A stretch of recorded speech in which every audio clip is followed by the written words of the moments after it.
Buenas tardes. ¿Cómo están? Mucho gusto. Muchas gracias por invitarme. Yo soy súper fanática de las rúbricas, entonces mi sesgo, por favor, permítanmelo y si los convenzo, mejor todavía. Y les voy a contar la experiencia que nosotros tuvimos.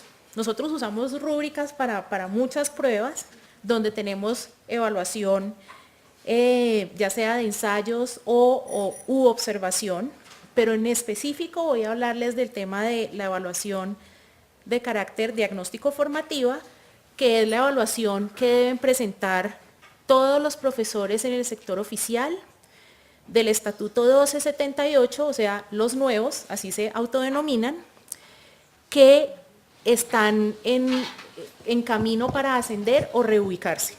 Entonces, para darles un contexto, en Colombia hay aproximadamente 330.000 profesores en el sector oficial, de los cuales hay 2 estatutos, casi 50% la división y la composición, perdón, y las personas que están en el 2277, que es el estatuto antiguo, no tienen que presentar ninguna prueba para ascender o reubicarse, simplemente con acreditar más títulos y con experiencia ellos pueden ascender o reubicarse, y desde 2012 entró en vigencia el estatuto 1278, donde estas personas tienen que presentarse si quieren ascender, si quieren ganar más, tienen que presentarse y aprobar una prueba para poder obtener ese incremento salarial. Entonces, para ubicarlos un poquito, nosotros tenemos un esquema del escalafón donde hay 3 grados, el grado 1 es el más bajo, donde están los normalistas superiores, después los profesionales y por último en el grado 3 maestrías y doctorados, y entonces el ascenso es cuando yo obtengo un grado adicional. Y la reubicación es a medida que yo voy acreditando experiencia, me presento a la prueba y me puedo presentar cada 2 años a la prueba, entonces voy reubicándome. Entonces, pues esto es creo que una presentación que hicimos con datos de 2015, creo que el salario más alto en este momento está en 6 millones algo, entonces no miren los números, pero sí cómo se mueve el escalafón. Y una característica muy importante que yo muestro este paralelo es que en el pasado era una prueba escrita, era una prueba de selección múltiple. Y en esa prueba pasaba aproximadamente el 7% más o menos de las personas, después con una curva llegaba como al 22%, 30% más o menos de las personas que se presentaban, y entonces la gente que está en el 1278 pues está presentando una prueba que uno no está apuntándole a la práctica docente y dos pues que tiene una tasa de mortalidad altísima y pues claramente eso no está en el espíritu de ir mejorando e ir creciendo, sobre todo si soy una persona con licenciatura y obtuve un doctorado en educación y no paso la prueba, entonces no me reconoce ese título a pesar de yo tener un doctorado aprobado, y eso obviamente pues diezma muchísimo el sentimiento de los profesores que están en el magisterio, y entonces eso tenía que tenerse en cuenta para poder diseñar una nueva prueba. Estaba muy enfocada en lo teórico, no había nada de retroalimentación, usted pasó, aprobó, no aprobó, chao. O sea, eso era todo, y pues no había formación asociada a estos resultados para poder trabajar sobre aquellos aspectos que identificábamos que las personas tenían falencias para poder mejorar y presentarse en una siguiente prueba y aprobar. Entonces, pues con esas características, en 2015 hubo un paro de FECODE muy importante, y el logro más importante de ese paro, pues aparte de todas las otras cosas que son plata, que es aumentos y primas y cosas, ¿me cambio? Sí. Listo. Fue cambiar la evaluación completamente. Y ese cambio de la evaluación realmente tiene un espíritu, o lo que está en la esencia de esa nueva evaluación es, uno, enfocarse en la práctica pedagógica que, perdónenme, pero yo llevo tanto tiempo como trabajando con FECODE y negociando con ellos todas las semanas que yo hablo como ellos hablan, pero yo antes no hablaba así, entonces es lo que uno hace en la clase, ¿sí? Es la clase que uno da. Enfocarse en cómo da clase, en cómo interactúa con los estudiantes, en cómo interpreta el contexto de los mismos y lo apropia para poder garantizar que los estudiantes están aprendiendo, y es el proceso de enseñanza-aprendizaje. Y el segundo es el carácter formativo. Entonces, diagnóstico, formativo. Diagnóstico es que yo lo observo en el aula de clase, formativo es que yo no me quedo simplemente en darle un resultado, sino que además le voy a dar, con base en las rúbricas, una retroalimentación que me va a permitir decirle qué debe fortalecer para que cuando se vuelva a presentar, ojalá haya trabajado en eso. Entonces, y hay otras cosas, externalidades positivas que hemos visto que han pasado. Entonces, esta evaluación tiene 4 componentes. El 80% es el video, pesa, el peso sobre el puntaje total, 80% es video. La evaluación de desempeño es algo que hace el superior jerárquico de la persona que estamos evaluando anualmente, debe hacer una evaluación de desempeño y se tienen en cuenta las 2 últimas. Ese número no es una evaluación, no es una encuesta, sino un valor que nos entregan y nosotros lo metemos y lo calculamos. Involucramos la encuesta a estudiantes y esta fue la gran diferencia con el modelo chileno. En Chile, 1, no hay escalafón docente, entonces hay diferencias obviamente entre los 2 países. 1, no hay escalafón docente y 2, no han podido entrar a recabar información sobre lo que piensan los estudiantes. Entonces ellos están muy pendientes de nosotros para ver qué ha pasado. Y lo que piensan los estudiantes pues es un factor importantísimo en la valoración de los profesores. Yo sé que siempre hay mucha resistencia en que los estudiantes lo califiquen a uno, sobre todo si a uno le toca dar cálculo diferencial. Pues, o sea, o economía, sí, en economía pues a mí me detestaban, pero pues eso, ese es lo que me toca. Y lo que yo tengo que trabajar con ellos es no caerles bien, sino que aprendan lo que tienen que aprender. Y por último, una autoevaluación, que ellos también, FECODE decía, bueno, pero yo tengo que poder balancear y lo que yo pienso de mi práctica pedagógica también es importante y entonces, perfecto, en Chile está la autoevaluación, no hay ningún problema. Pero de nuevo, entonces yo puedo montar una evaluación y pues no es fácil, sobre todo porque el primer año se presentaron 36.200 personas en 7 perfiles, rector, directivo, sindicalista, profesor, coordinador, tutor de PTA y otro que no me acuerdo, y a cada uno hay que hacerle una evaluación diferente, y el reto no es ese para mí, después de haberla hecho todo un año y que ya estamos en la segunda ronda. Es realmente cómo hacemos que adquiera el carácter formativo. O sea, cómo garantizamos que las rúbricas eran tan fuertes y sólidas que realmente estaban dando un valor agregado a los resultados que ellos estaban obteniendo, que realmente les van a permitir reflexionar sobre los resultados que tienen para poder implementar acciones de mejora. Teniendo en cuenta, y pues yo no sé si a ustedes les pasa, yo creo que conversaba esto con Montserrat Gomendio, que trabaja en la OCDE, en una encuesta que estamos haciendo a profesores, que es un proyecto que estamos haciendo por primera vez, y siempre decíamos que el profesor o la práctica o la forma en que uno enseña es una cosa tan personal que cuando a uno se la critican es como si le criticaran a uno en lo más profundo de su ser. Porque es uno, porque uno está emulando a alguien, porque uno está tratando de hacer lo mejor posible en un aula de clase. Entonces, cuando a uno vienen y le dicen, usted enseña mal, usted no entiende, es que sus estudiantes no entienden un concepto, que no lo tienen claro, usted está haciendo los exámenes, sus preguntas son mal formuladas, eso le hiere a uno profundamente el alma. yo lo digo desde, sí, cómo reaccionan los profesores cuando uno empieza a trabajar aseguramiento del aprendizaje, pero sobre todo cuando sienten que están siendo evaluados, porque siempre hay una resistencia a ser evaluados.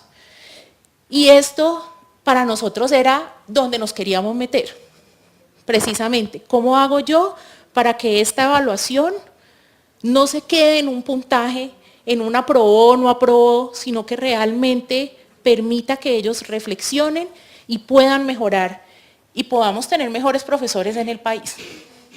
Entonces, yo me voy a enfocar en las rúbricas. ¿Sí? Que es el reto más grande, todo lo otro es un reto horrible, si quieren después les cuento, eso es, ustedes no se imaginan la magnitud de este año, tenemos 45,000 personas, todos tienen que subir un video a la plataforma, todos tienen que hacer la autoevaluación, cada video es observado por 2 pares que también son profesores del magisterio que no están siendo evaluados, la logística para sacar esto, las encuestas a estudiantes tenemos que desplegarlas, el año pasado las enviamos en papel y eso no pudo ser peor porque en este día le decía a alguien, el único que sabe dónde está parado es el profesor en Colombia, en el sector oficial. Porque la Secretaría de Educación no sabe, el Ministerio menos, y entonces uno llegaba a un colegio, no, él ya no está aquí, está allá. Entonces devuelva la encuesta, mande la otra parte. O el rector que decía, sí, pero como ese día no vino, yo las tenía que devolver, entonces las devolví sin entregárselas a los evaluados. Entonces, la logística es muy pesada, es una medio pesadilla, pero es un proceso lindísimo y para nosotros ha sido muy satisfactorio ser los implementadores de este proyecto.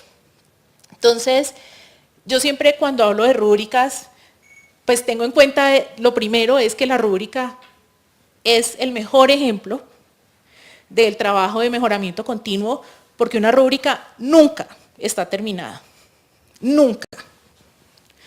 Uno tiene una primera rúbrica y uno jura que esta fue, y uno va y la pone y viene a ver cómo se comporta eso en niveles de desempeño y no tiene ningún sentido. No me está discriminando, todos me quedan en la misma categoría, no puedo diferenciar estudiantes de otros ni de los aprendizajes, entonces hay que mejorarla. Entonces en la medida que uno mejora lo que hace, siempre está trabajando en la rúbrica, siempre. Lo segundo, los niveles de desempeño. Y los niveles de desempeño, pues, uno tiene que tener la posibilidad de caracterizar al objeto de la evaluación. En este caso son los profesores o los estudiantes. Yo tengo que poder decir qué hace el mejor o el del nivel de desempeño más alto, pero también tengo que poder definir claramente qué hace y qué no puede hacer el que está en el nivel de desempeño más bajo. Algo que pasaba en el ICFES y que pasaba en PISA, o sea, esto no es experiencia única, es que uno decía, voy a empezar a describir mi nivel de desempeño más bajo es que no cumple con los requisitos del más alto. Pues, ¿y eso de qué le sirve a un estudiante? Usted está en el nivel de desempeño más bajo, significa que no puede hacer lo que hace el nivel de desempeño 2. Eso pasó en PISA, eso pasó en el TERCE, eso pasa en el ICFES, y entonces empezamos a trabajar hay que caracterizar al estudiante o al evaluado del nivel de desempeño más bajo, porque esa persona puede hacer cosas, lo que pasa es que lo hace de forma incipiente, insuficiente, de acuerdo a lo que uno espera que debe hacer, pero uno tiene que poder decirles algo. Y esos niveles de desempeño entonces requieren más trabajo y nosotros aquí tenemos, pues tengo 2 ejemplos, pero usamos 3 métodos realmente. El primero es Standard Setting, que es, lo que pasa es que el primero es muy fácil en evaluación estandarizada porque yo le entrego a los asesores de cada módulo todas las preguntas de una prueba y por consenso deben determinar entre qué y qué pregunta hay un salto. Y eso es por consenso y estos grupos son más o menos de 20 personas. Es muy difícil lograr consenso, pero si no hay consenso no salimos y eso se puede ir 2 días y no salimos hasta que no salga.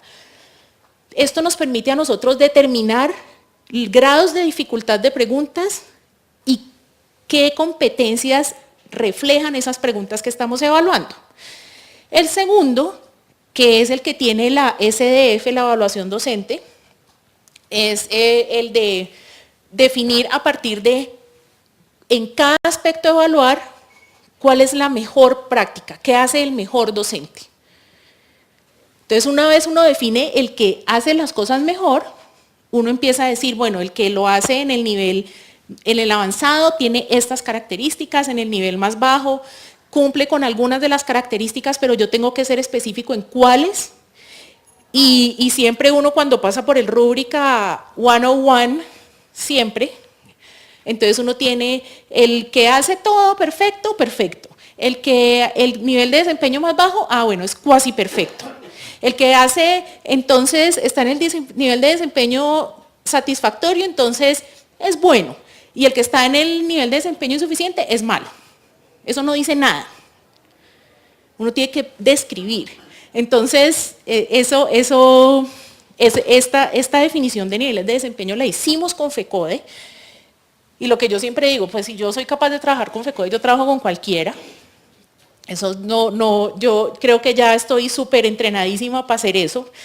Y fue para ellos un reto sentarse a definir qué era un buen profesor, porque es definido por ellos. Pero cuando uno empieza a definir las categorías de más abajo es donde uno empieza a decir, entonces, ¿qué es un profesor que no está haciendo bien las cosas en el aula de clase? Y eso, como son perfectos, es muy difícil de describir. Pero fue un trabajo muy interesante. Estas son características de los niveles de desempeño que uno siempre tiene que tener en cuenta. Son modulares, es decir, yo no puedo tener traslape en niveles de desempeño y preguntas que le apuntan a 2 niveles de desempeño. Una pregunta le apunta a una competencia que está asociada a un nivel de desempeño en un aspecto a evaluar. Es progresiva, entonces va mostrando mejoras a medida que la evaluación o la dificultad de la pregunta puede ser resuelta. Es acumulativa. Acumulativa significa los niveles de desempeño no funcionan de el primero 10 puntos y el segundo es 20 puntos y el tercero 30 puntos y el cuarto 40. No, el primero puede ser de 0 a 5, el segundo de 5 a 20, el tercero de 20 a 35 y el último de 35 a 40. No sigue la lógica acumulativa distribuida equitativamente, porque las preguntas y los descriptores son bien diferentes. Y lo último es que yo debo poder decir a través de las preguntas que formulo cómo es el desempeño de los estudiantes. O sea, mi pregunta tiene un fin y yo puedo tener malas preguntas y las puedo cambiar o las puedo desestimar, pero mi pregunta tiene que poder decirme algo sobre los estudiantes. Lo otro es, yo debo tener el criterio debe estar claramente definido. Ahí es donde uno peca mucho al principio, uno puede ser muy ambicioso y tener algo muy global y después uno se va volviendo más específico y más específico. Uno debe tener indicadores observables, o sea, si yo tengo una descripción, esta debe ser observable. Yo no puedo decir, está bien presentado, sin describir qué quiere decir estar bien presentado. Yo tengo que tener unos niveles de desempeño antes de salir a la prueba. Y yo debo tener rangos de puntajes, como les digo, no es una distribución equitativa, sino que responde a la dificultad de las preguntas y a qué características tiene. Probablemente yo en la cota inferior y superior voy a tener un porcentaje de estudiantes muy pequeño o de evaluados y no necesito entonces un número muy grande de preguntas para saber que si esa persona no responde esas preguntas poquitas que son básicas, no logra el nivel de competencia y no tengo que tirarle 20 preguntas para darme cuenta. Con las 5 ya estoy bien. Esto es sobre los evaluadores. Yo no sé si aplica mucho pero para nosotros, como les dije, cada video debe ser evaluado por 2 personas. Y esto es muy importante en que todos estén evaluando y tengan en la cabeza el instrumento, pero además no tengan subjetividad en la interpretación o en la calificación. Entonces, hay que hacer guías con ejemplos para los evaluadores. Hay que ver qué discrepancias saltan. Entonces, si yo tengo, por ejemplo, un video y un par evaluador lo califica muy mal y otro lo califica muy bien, eso inmediatamente sale a la luz y yo tengo que identificar por qué. ¿Qué está observando un par y qué está observando el otro? ¿Por qué están interpretando de forma diferente el mismo instrumento, la misma pauta? Cuando estamos tratando de hablar de una evaluación objetiva con características observables. Entonces, ahí es donde entra la psicometría y la estadística y ayuda a poder identificar las discrepancias. Y con eso, yo tomo los discrepantes. Por ejemplo, PISA es muy ácido en eso. PISA dice, si usted tiene un discrepante, una vez lo identifica, volvemos a repasar la pauta, vemos que cometió algún error, que está interpretando algo que no es adecuado, vuelva a calificar otra cosa y vuelve a ser discrepante, esa persona no puede seguir siendo evaluador. O sea, PISA sí es 2 oportunidades, chao. Nosotros trabajamos un poquito más. Creo que también el entrenamiento a pares evaluadores es un aprendizaje muy grande porque es ver efectivamente cómo están leyendo el instrumento que uno ha creado. Y uno puede haber sido confuso a la hora de diseñar un instrumento.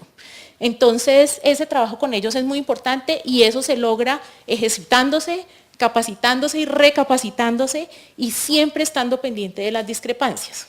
Por ejemplo, Chile, en su evaluación a profesores, ellos el 30% de los videos lo observan 2 pares y el 70% restante solo un par.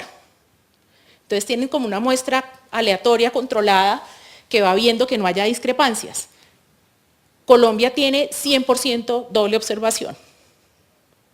Eso incrementa los costos, pero nosotros estamos mucho más tranquilos de la confiabilidad de la prueba.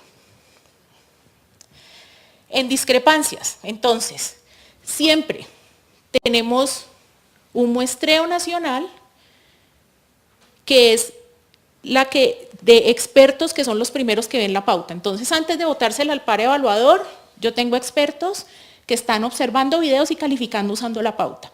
E identificamos si está bien formulada o no, si presenta confusión, si es confusa, si tiene ítems que no deben ir.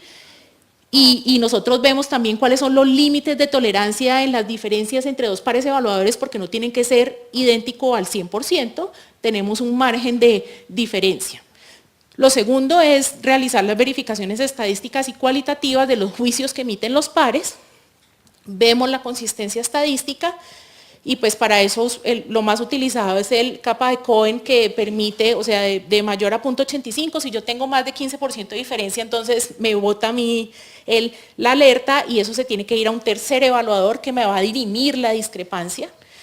Y siempre tener guías de evaluación. Eso es muy importante. Esto, yo no le puedo tirar una pauta y esperar que inmediatamente la pueda coger y funcionar perfectamente con eso. Yo tengo que estar preparado con unas guías y con la capacitación.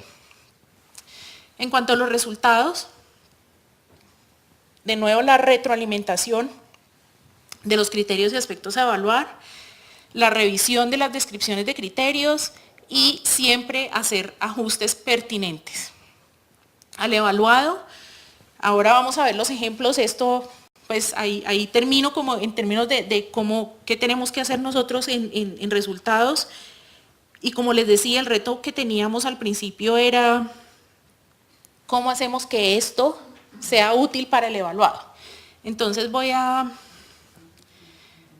mostrar algunas de los instrumentos que usamos. Entonces, en primer lugar este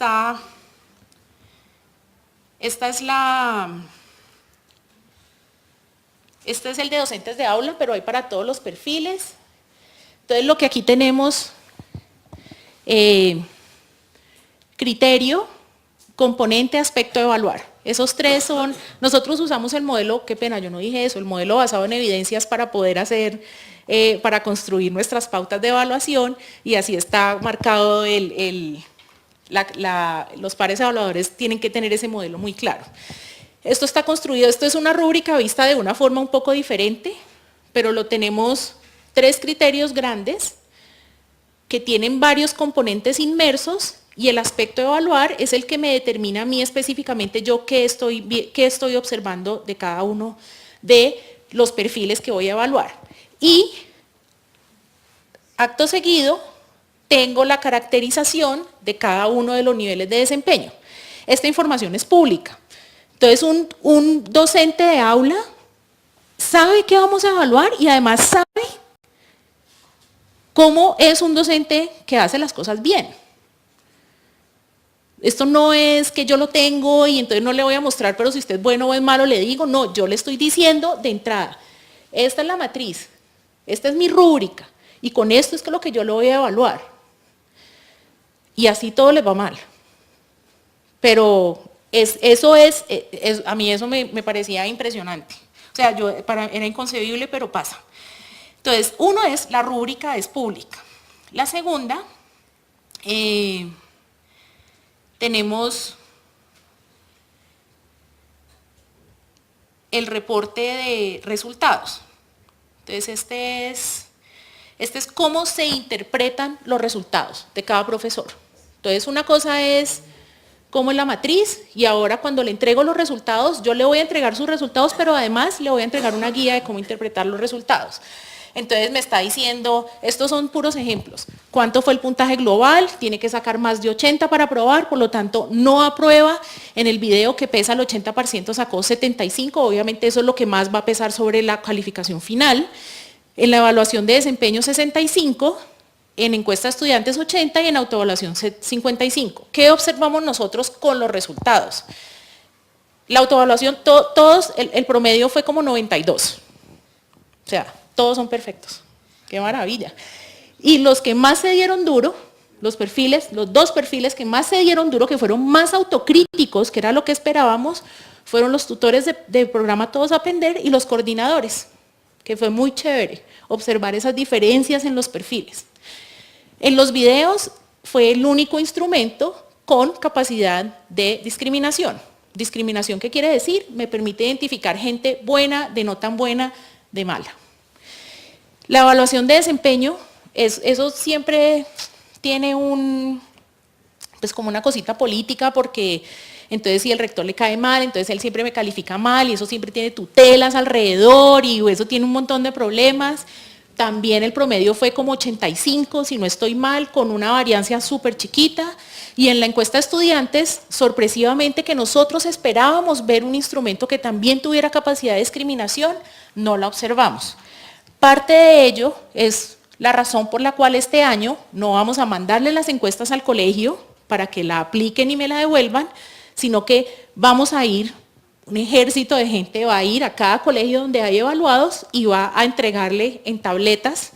A usted le toca estudiantes, entonces mándeme 10 estudiantes, yo digo cuáles aleatoriamente y le asigno una tableta, haga la evaluación y me la devuelve. Entonces cambiamos el mecanismo de aplicación para tratar de tener un mejor instrumento. De ahí le decimos que esto pues es lo que a mí me gusta, pero no se ve muy bien. Retomo la rúbrica, criterio, componente, aspecto de evaluar. Lo mismo que estaba en la otra, en la matriz, pero aquí yo le digo a la persona, usted en el primer aspecto de evaluar quedó en el nivel de desempeño avanzado. Eso significa que su desempeño es tal cosa. Y también le digo, en el componente, criterio, componente, aspecto a evaluar, me quedó en mínimo. Entonces, voy a ver si aquí leo el primero, el docente recursivo en el uso de material disponible para el desarrollo de su práctica, quedó en el nivel de desempeño mínimo. Eso quiere decir que el docente conoce algunos materiales y recursos educativos disponibles en su institución e identifica sus posibilidades de uso pedagógico. No es tan recursivo. No, sí es más o menos ahí como que no se prende de muchas cosas para poder cambiar e innovar en el aula de clase. Con esto pues esto se lo hacemos para los 21 aspectos a evaluar y al final le hacemos una recomendación.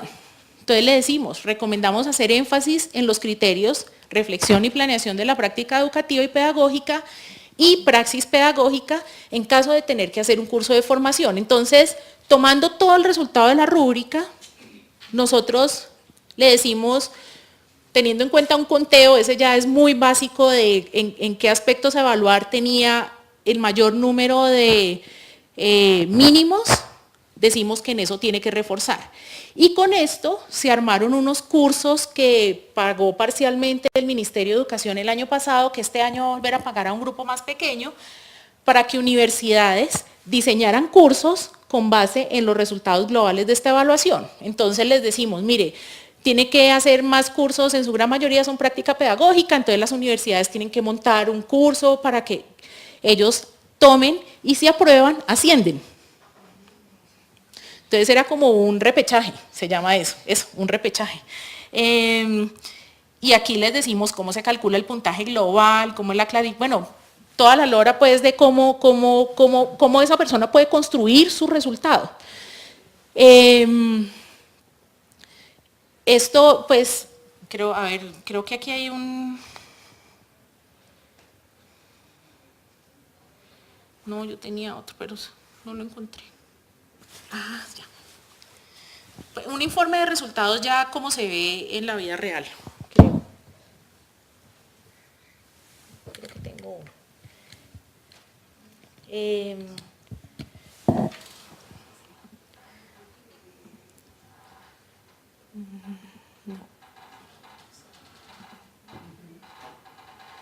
No, no lo tengo. No sé, se me perdió. Pero es como lo que estaba al principio que les mostré. Para nosotros sigue siendo un trabajo en proceso. Esta evaluación docente nos enseñó muchísimo, pero nos enseñó muchísimo más el poder, y yo siempre, esto también pasa mucho. Cuando uno lo visita a unos pares académicos, uno muestra todo lo más divino que tiene. ¿Sí o no? Listo. Sin mentiras, eso es lo que pasa. Esta gente estaba mostrando su mejor ser para dar una clase. O sea, gente que más o menos los niños, yo me acuerdo en unos videos, yo veía como, a mí me mostraban videos que les llamaba la atención, yo vi muchos videos de esta evaluación, donde decía, profe, pero eso ya lo vimos ayer, o sea, ensayado. Tú vas a preguntar tal y ajá, y yo no sé qué, es impresionante. Ustedes no se imaginan. Y así todo. Hay grandes falencias en la forma, en la metodología y en cómo los estudiantes también revelan qué es lo que está pasando en la clase. Así como hay unos videos sorprendentes que yo quisiera poderlos mostrar. Eso está todo súper protegido, pero gente que hizo la tarea de leer la rúbrica. Simplemente leyendo la rúbrica. Tengo que hacer esto, tengo que hacer esto, planeo mi clase, la monto, no tengo que sacar al niño. Entonces los de FECODE, yo me acuerdo porque estamos en chats de FECODE donde todos hablan de la SDF. Al niño ese que es un poco indisciplinado, mándalo a jugar fútbol o dile que no venga al colegio ese día. Por ejemplo, eso pasa. Dile a tus profesores que te ayuden para que la clase te quede mejor. Tuvimos una persona que se puso una máscara y dio la clase con máscara. Entonces la perdió porque yo no pude identificar a la persona. Pues estaba saboteando la evaluación. Pero todo eso importa en la medida de uno ir y hablar con profesores y que le digan a uno, vea, eso es horrible. Horrible, que a uno lo graben y uno se pone nervioso y entonces uno tiene que esa presión y además yo merezco subir porque yo tengo un doctorado y cómo me pueden denigrar y hacer esto. Pero cuando recibí los resultados me sentí súper bien porque sí me vi reflejada en eso y además identifiqué cosas en las que debo trabajar. Entonces uno dice, bueno, esta vaina sirvió. O sea, vamos a ver una persona que a la vuelta de 2 años cuando se vuelva a presentar puede tener una mejor evaluación. Y además de eso pasamos, en este año 33 36.000 evaluados pasó el 67%. Eso quiere decir que si yo someto una prueba escrita, estoy viendo un escenario muy diferente que cuando yo los estoy viendo en el aula de clase. Y lo segundo es que realmente, a pesar de esta evaluación que es muy dispendiosa, los cursos, también las personas que fueron a cursos lo aprobaron y esas personas están llevándose cosas nuevas que ya saben que están dirigidas a ellos, sobre sus falencias y no sobre una cosa general que no les apunta y que no les va a aportar. Pues hasta ahí creo que es mi cuento sobre SDF. No sé si tienen preguntas. Pues más que pregunta, digamos, un consejo o su opinión sobre la evaluación de los estudiantes, porque algo le entendí que ustedes escogieron una muestra aleatoria, o sea, no son todos los estudiantes. No. Nosotros aquí, en años que llevo yo aquí, tengo un problema, es que a los estudiantes no les gusta evaluarnos ni porque, mucho ni por venganza. Sí, yo le digo que sean por venganza, por algo, pero evalúen. No, eso nos mandan 800 correos y los muchachos no ven eso en ningún sentido. Entonces yo he visto en otras universidades, no sé si pues, privadas por lo menos, que el estudiante que no evalúa a sus profesores y al curso, porque es diferente evaluar al profesor que al curso, ¿cierto? Sí, claro. El que no evalúa al profesor y el que no evalúa al curso no escribe materias, o sea, un poco a las malas, pero así se hace y lo hacen todos. Entonces, ¿cuál es su posición al respecto? Pues para, digamos, yo sé que la gente es diferente en colegios que en universidades, pero ¿cómo escogieron ustedes esa muestra? Y porque mire, sorprendentemente el profesor de esta rúbrica se dio palo y los estudiantes se calificaron hasta bien. Sí. Pues uno, esto todo es anecdótico, porque no, yo no estuve en aplicación, yo no llevé paquetes a los colegios. El primer cambio que estamos haciendo es que ellos, a nosotros nos decían, no, que allá el rector le dio el paquete de encuestas al mismo profesor para que él escogiera a los estudiantes que lo hicieran. Entonces, por ejemplo, eso no. Otro es, ese rector odia al profesor, entonces se lo dio a los estudiantes más malos, regulares, para que lo rajaran. Entonces, eso es sesgar una evaluación. Ese no es el propósito. Entonces, este año por eso tomamos la decisión de, yo necesito ver el roster o el listado de los estudiantes asignados a los que usted les enseña y yo voy a llegar con una lista preseleccionada aleatoria para que esos niños hagan su encuesta. Yo entonces ya no estoy dejándole a criterio del rector que haga la aplicación, llega una persona de afuera y pues eso va a ser una gazapera. Yo anticipo la gazapera del profesor que haya darme un escándalo diciendo que el colmo, que él escoge los niños, que son los que él quiere, pero pues esa es la forma en que queremos darle la vuelta. El año pasado yo llegué a tal punto cuando vi los resultados de ese instrumento para decir, ¿sabe qué? El desgaste de encuestas es tan grande que, y me salió tan mal el instrumento que mejor no hagamos encuestas. Pero como ese fue un punto que se ganó en la negociación con FECODE, decían, no, imposible, se tiene que seguir haciendo, yo no sé cómo van a hacer, pero tienen que seguir haciendo, entonces lo seguimos haciendo. Vale. ¿Qué pasa? Bueno, primero, ¿cuál es el perfil del evaluador? Dos, ¿qué pasa con los profesores que no se postulan? ¿Cómo es la evaluación? Porque hay un estatuto que parece que no tuvieran más donde avanzar, o cómo se manejan los que no se postulan para el ascenso. Y escoger un video sobre una clase planeada, ¿qué tanta objetividad te da sobre todo el proceso del profesor en clase? Porque está muy planeada para ese momento, pero ¿cómo es su cotidianidad? Y lo último, nosotros participamos en los cursos de formación con la Secretaría de Educación y lo que nos pidieron fue prácticas pedagógicas innovadoras, que sería también muy valioso saber después en un siguiente momento de evaluación si realmente cambiaron su práctica, ¿no? Si la llevaron a la aula. Esa era mi pregunta, la verdad. ¿Qué fue lo que encontraron de cambio al hacer todas estas aplicaciones? ¿Qué transformaciones encontraron en todo ese ejercicio pedagógico de todos los estudiantes, de todos los profesores que hicieron? Bueno, entonces, los del 2277 no tienen evaluación. Ellos ascienden, yo digo que por respirar, pero realmente es por acreditar nuevos títulos. Así es el estatuto y así era.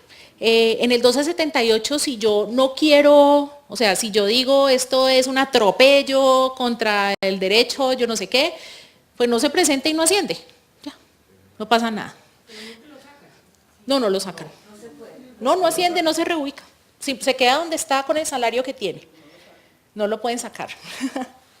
El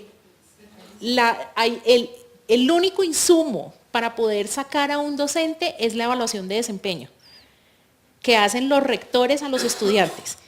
Y el promedio de esa es 92. O sea, ahí no está pasando nada, no está pasando absolutamente nada. La tercera. Lo del video. Pues antes era una prueba escrita. Ya nosotros cuando estábamos soñando y pues estábamos viendo el modelo, pues en Singapur lo tienen, en Japón tienen una forma muy diferente de hacer observación en el aula de clase, y en China, en Shanghai lo tienen, es que tienen cámaras en todas las clases y la prenden y la apagan a discreción. Haga eso en Colombia. Pues yo solo hago una invitación amable a que uno trate de poner una cámara en cualquier salón. Esto es voluntario, es la mejor expresión, la obra de teatro, por si uno quiere decirlo, del profesor, y así uno ve cosas que uno se quiere sentar a llorar. Entonces, ¿cómo será eso en el mal día? Yo devuelvo eso. Y por última, la de los cursos. Nosotros hicimos estas agrupaciones globales y recomendamos qué profesores debían ir a cada curso. Observamos dos cosas muy chéveres que están pasando. El año pasado, uno para ser par evaluador no puede estar siendo evaluado. Pero, por ejemplo, el año pasado mucha gente que fue par evaluador está siendo evaluada este año. Entonces, conocen la pauta y han cambiado la práctica docente porque saben qué es un buen profesor y qué no. Eso es increíble.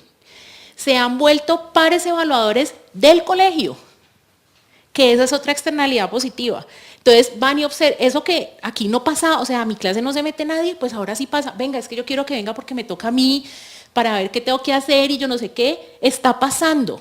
Y con los cursos, ellos se van a poder volver a presentar en 2 años. Entonces, sí va a ser importante, cuando uno lo piensa en términos de investigación que uno puede hacer frente a eso, sí va a ser importante tener identificadas a las personas que tomaron cursos y ver si vemos modificación en su práctica docente. Pero esto lo que nos va a empezar a obtener es como una rúbrica, se vuelve un punto de llegada y un punto de partida, porque yo tengo la rúbrica del resultado anterior y con esa misma rúbrica yo voy a ver cómo está la diferencia 2 años después. Y eso es de las cosas bonitas que uno tiene con una rúbrica, que uno no tiene con una evaluación que tiene preguntas diferentes cada vez. A mí algo me falta del modelo, aun cuando obviamente es loable por la cantidad de gente, la cantidad de datos, y el modo que hay que proceder en esto. Me falta una parte de la evaluación que es la autoevaluación. O sea, que se pudiera llevar al profesor con esta misma rúbrica que describes a que se esté autoevaluando. O sea, yo pensaría que de alguna manera, no sé, a través de portafolios, a través de un journal o alguna cosa así, que el profesor pudiera autoevaluarse en esos aspectos. Y lo mencionaste, la coevaluación. Nosotros en Colombia no somos, y tú lo dijiste, muy dados a evaluarnos. Ustedes están dando esos pasos a que la evaluación se vuelva una cultura, que creo que eso ha pasado aquí en La Sabana. O sea, yo estoy en un departamento donde allá es natural que alguien entre a mi clase y me la vea, y que alguien me diga que estaba bien y mal. Aquí me autocorrijo. Cuando tú mencionabas lo del feedback, también me llamaba la atención. A veces no es decirle al profesor, estuviste mal en esto, sino es a través de ese resultado hacer lo que reflexione. Entonces nosotros lo que hacemos es, los errores que vimos los volvemos preguntas. ¿Y tú cómo harías tal cosa? Observé que en tu clase estaban desordenados. ¿Qué se puede hacer? Porque es que ese es el punto de nosotros como docentes, y es que cuando nos dicen ¿qué no hice bien? Es como si nos entrara por acá y nos saliera por allí. Pero cuando soy yo el que me autoevalúo, como que ahí hay algún cambio. Sí, yo pensaría que lo único es eso, redondeando autoevaluación con esos mismos criterios, coevaluación con esos mismos criterios. Gracias.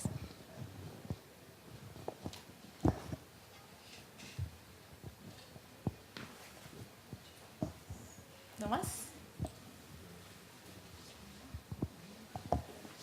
¿Alguna otra? Muy interesante realmente. Tenemos estudiantes de la Secretaría de Educación, hacen parte de nuestras maestrías. Creo que la Universidad de La Sabana es donde más estudiantes tienen formación en posgrado, y realmente ellos se quejaban mucho por la evaluación que había antes. Y me parece de rescatar el esfuerzo, sobre todo la cantidad de personas que tienen que poner desde el ICFES detrás del proceso y el seguimiento. Yo soy amiga de la observación de aula de clase por pares y me parecería genial que lo pudiéramos implementar aquí en la universidad. Sí, se enriquece, Sí. la rúbrica te hace formar y aprender, y ver al compañero también te hace reflexionar sobre tu propia práctica. Muchas gracias. A ustedes, muchísimas gracias. Sí, perdón. Estaba pensando en la evaluación de desempeño de los rectores que hacen a sus maestros y que, digamos, de alguna manera no coincide con la evaluación que sale Del video. Estaba diciendo que el 92% del... Es el puntaje promedio sobre 100, sí.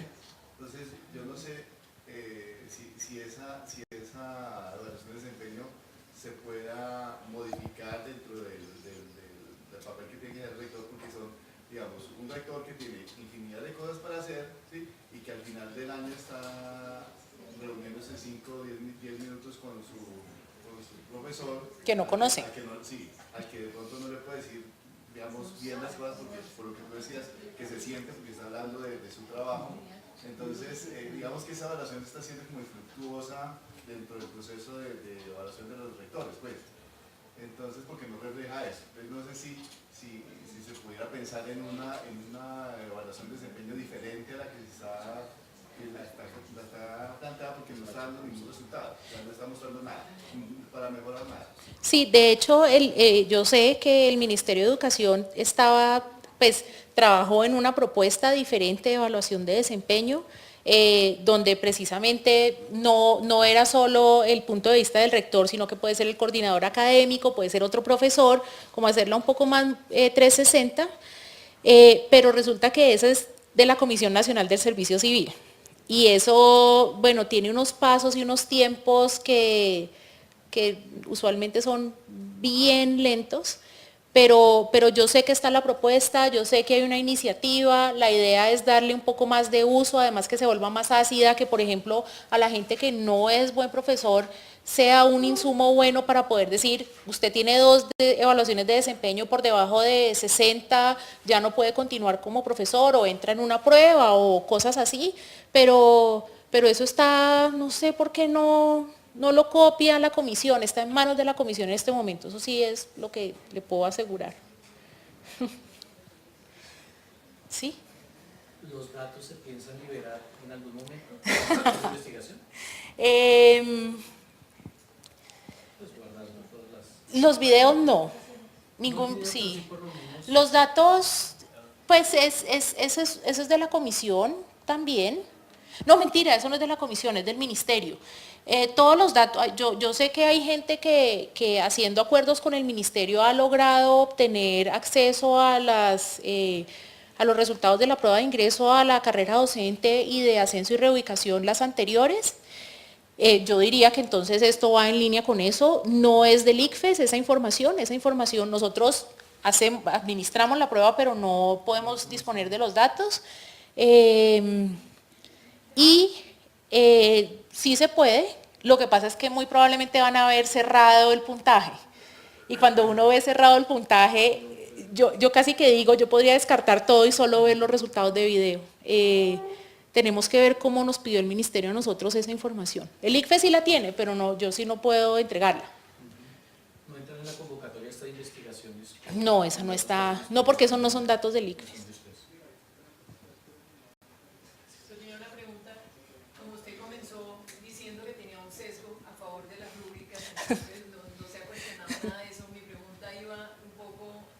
esa dirección y es un poco porque ese sesgo a favor de las rúbricas.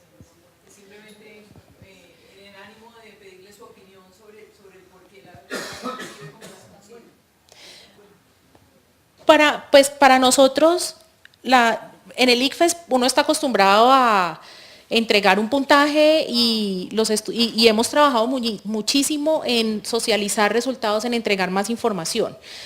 La rúbrica tiene, y en la discusión siempre con los más resistentes a las rúbricas, es que pues no hay puntajes asociados, uno tiene que trabajar en una ponderación, es muy cualitativa, entonces esa cosa no es observable, pero en lo cualitativo hay observación, yo no puedo cuantificar y no es incremental distribuido equitativamente la diferencia entre un nivel de desempeño y otro.